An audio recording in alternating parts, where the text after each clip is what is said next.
لڑکی والوں کی دعوت میں شریک نہیں ہوں گے، یہ ایک ایسا انقلابی قدم ہوگا کہ 1 سال کے اندر انشاءاللہ العزیز 60 سے 70% علی گڑھ میں لڑکی والوں کی طرف سے دعوتیں بند ہو جائیں گی۔ اسی طرح جتنے لوگ یہاں بیٹھے ہوئے ہیں وہ یہ طے کر لیں کہ بارات کو ہم حرام سمجھتے ہیں، ہم ہرگز بارات میں شریک نہیں ہوں گے، نہ اپنے گھر سے لے جائیں گے اور نہ شریک ہوں گے۔ جب آپ شریک نہیں ہوں گے، دیکھیں آزمائشیں آتی ہیں، ابھی مولانا نے آپ کو بتایا کہ آزمائش کیسی ہوئی،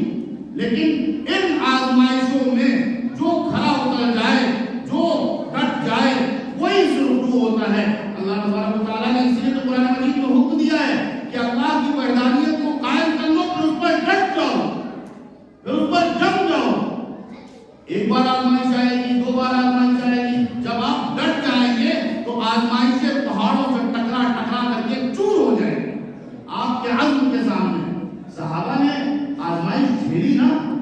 قربانیاں دی، پورا معاشرہ بدل گیا۔ جب مکہ مکرمہ میں حضور پاک علیہ السلام نے کہا یا ایھا الناس قولوا لا الہ الا اللہ تفلحوا، اے لوگوں ایک اللہ کو معبود مان لو، اللہ کے سوا کوئی معبود نہیں ہے، یہ بات کہہ دو، کامیاب ہو جاؤ گے۔ تو کفار نے یوں مخالفت نہیں کی تھی، وہاں صرف ایک معبود کے ماننے کا مسئلہ نہیں تھا، خانہ کعبہ میں جا کے ایک اللہ کے لیے نماز پڑھنے کا مسئلہ نہیں تھا۔ ان کو یہ معلوم تھا کہ محمد یہ جو جملہ کہہ رہے ہیں، اس جملے کا مطلب یہ ہے کہ اب پوری سوسائٹی کا رنگ بدل دیا جائے گا، سب کو اسلام کے رنگ میں رنگ دیا جائے گا۔ جو ہمارا سوشل سسٹم ہوگا، جو ہمارا اکنامک سسٹم ہوگا، جو ہمارا پولیٹیکل سسٹم ہوگا، جو ہمارا میرج ایکٹ ہوگا، جو ہمارے نکاح و طلاق کے قانون ہوں گے، جو عورت اور مرد کی میراث کا مسئلہ ہوگا، وہ سب کا سب اب وہ نہیں چلے گا جو اب تک چلتا آیا ہے، وہ ٹوٹلی ریجیکٹڈ ہوگا۔ اب جو سکہ چلے گا وہ لا الہ الا اللہ کا چلے گا۔ اس لیے انہوں نے کہا تھا کہ تباہی ہو محمد تمہارے لیے کیا، اسی لیے ہم کو یہاں جمع کیا۔ ہم نے کیا کیا ہے؟ ہم نے دین کو بند کر دیا ہے مسجد میں۔ یہ بھی تو رسم ہوتی ہے، یہ بھی تو رسم ہوتی ہے کہ جہیز بھی دیا جائے گا اور اس میں ساتھ میں قرآن کو دیا جائے گا۔ قرآن پر عمل نہیں کرنا ہے، لیکن نکاح کے موقع پر قرآن کو سر پہ ضرور رکھنا ہے۔ زندگی بھر نماز نہیں پڑھنی،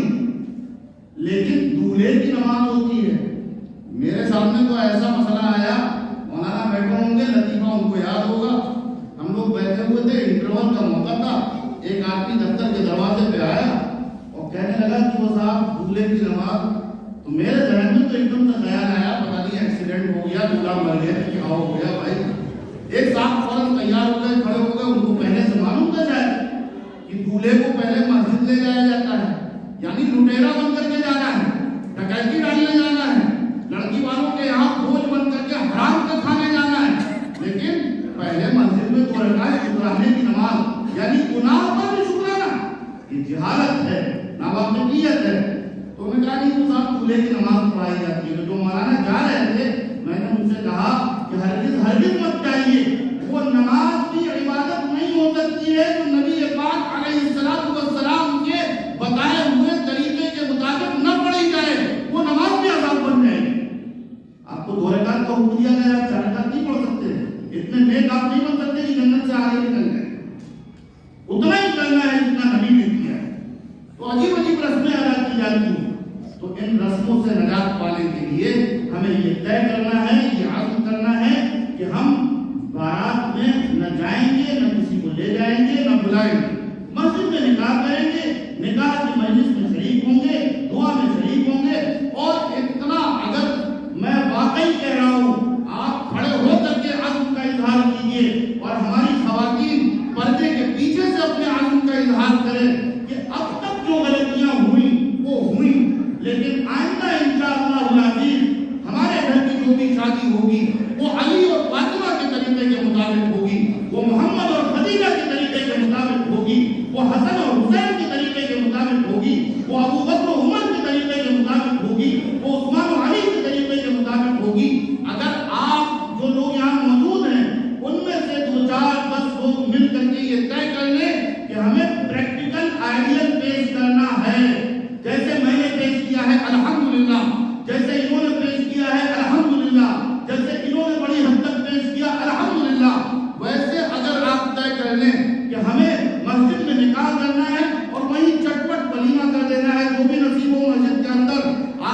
یقین جانیے 2-4-10 نمونوں کے بعد لہر چل پڑے گی. نبی کی تحریک جو کامیاب ہوئی وہ عملی نمونوں کی بنیاد پر کامیاب ہوئی. صحابہ جدھر گئے لوگوں نے کہا سچ بولنے والے آ گئے, امانت دار آ گئے, حرام سے بچنے والے آ گئے, نظروں کی حفاظت کرنے والے آ گئے, پردہ کرنے والے آ گئے, مدد کرنے والے آ گئے, دوسروں کا بوجھ اٹھانے والے آ گئے. نتیجہ یہ ہوا کہ جدھر وہ گئے ادھر ایمان کی بہاری چل گئی. آپ بھی یہ طے کر لیں, جو والدین ہوں وہ طے کر لیں, اور جو نوجوان ہوں وہ طے کر لیں, اور کھڑے ہو کر کے اپنے عزائم کا اظہار کریں. یقین مانیے آسان نکاح کی مہم ختم ہو جائے گی, ہوا چل پڑے گی, بلکہ آندیاں چل پڑیں گی, اور آپ جس سنت کو زندہ کریں گے اس سنت کی زندگی سے جو ہوا چلے گی, جو سیلاب آئے گا, اس میں یہ ساری رسمیں اور سارے جہیز کے لانتی اور سارے بارات کے لٹیرے اس میں بہہ جائیں گے. آپ یقین کیجیے. میں نے ایک عہد نامہ مرتب کرایا ہے, وہ مولانا یوسف آپ کو پڑھ کر کے سنائیں گے, اور آپ سب انشاءاللہ کہہ کر کے عزم کریں گے, اظہار کریں گے انشاءاللہ العزیز, اور اس کو اپنے ساتھ لے جائیں گے. اور آئندہ انشاءاللہ رمضان کے بعد جب اس سلسلے کی مہم کا دوبارہ آغاز کیا جائے گا تو مجھے امید ہے کہ جہاں جتنے لوگ موجود ہیں ان میں سے ہر فرد اپنے ساتھ اپنے 2, 3, 4, 5 رشتہ داروں کو ضرور لے کے آئے گا, اور جو عورت بھی موجود ہے وہ اپنے ساتھ محلے کی 2, 4, 5 خواتین کو ضرور لے کر کے آئے گی. اور یہ فریضہ ہے, کیونکہ ہمیں امت عدل بنایا گیا ہے. ہم کو لوگوں کے لیے گواہی دینی ہے اللہ کے یہاں. اس فرض منصبی کا یہ مطالبہ ہے کہ ہم اس کام کو آگے بڑھائیں, خود کریں اور دوسروں کی فکر سازی کریں. اور دیکھیے یہ مہم کامیاب ذہن سازی سے ہوگی. جب تک ذہن نہیں بدلیں گے, جب تک کوئی چیز کامیاب نہیں ہوگی. اس مسجد میں, اس اللہ کے گھر میں جتنے لوگوں کو یہ باتیں اچھی لگی ہوں وہ اپنے عزم کا کھڑے ہو کر کے اظہار کریں, اور اس معاہدے کے ساتھ انشاءاللہ کہیں انشاءاللہ العزیز یہ مہم کامیاب ہوگی, ثمرآور ہوگی, اس کے اچھے نتائج مرتب ہوں گے. اللہ تبارک و تعالیٰ آپ سب کے عزائم میں برکت عطا فرمائیں, اور آپ کو مسمم عطا فرمائیں, اور آپ کو صدیق کا حوصلہ نصیب فرمائیں, اور آپ کو عمر فاروق رضی اللہ تعالیٰ عنہ جیسا عزم و حوصلہ نصیب فرمائیں کہ آپ سارے سماج کے سامنے اور ساری سوشل ٹیررزم کے سامنے, سماجی دہشت گردیوں کے سامنے, رشتہ داروں کی دہشت گردیوں کے سامنے, اور مطالبہ کرنے والے لانچیوں کے سامنے آپ ڈٹ جائیں, اور آپ عمر کی طرح کہیں اللہ اکبر, اللہ سب سے بڑا ہے, اس کا حکم سب سے بڑا ہے, اس کے نبی کی شریعت سب سے بڑی ہے, بس اسی شریعت کے مطابق شادی ہوگی ورنہ شادی نہیں ہوگی. انشاءاللہ العزیز جب یہ عزم ہوگا تو یہ رسمیں کیا, ایسی ہزاروں رسمیں اسلام نے اپنے جوتوں سے رون دی ہیں. آپ کو بھی مبارک کرے اللہ کہ آپ رسموں اور خرافاتوں کو روندنے والے اور نبی کی سنتوں کو زندہ کرنے والے بن جائیں. اللہ ہم سب کو عمل کی توفیق عطا فرمائے. وآخر دعوانا الحمدللہ رب العالمین.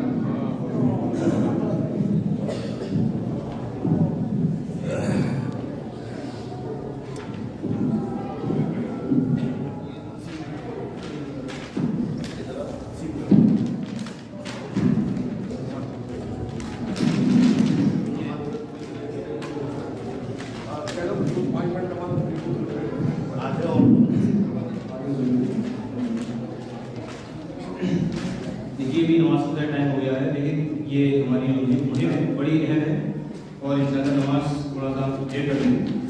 اس میں کوئی ضرورت نہیں ہے. مسائل یہ ہے کہ جو باتیں ہمارے سامنے آئی ہیں اس میں ہمارے مولانا کیا ہے,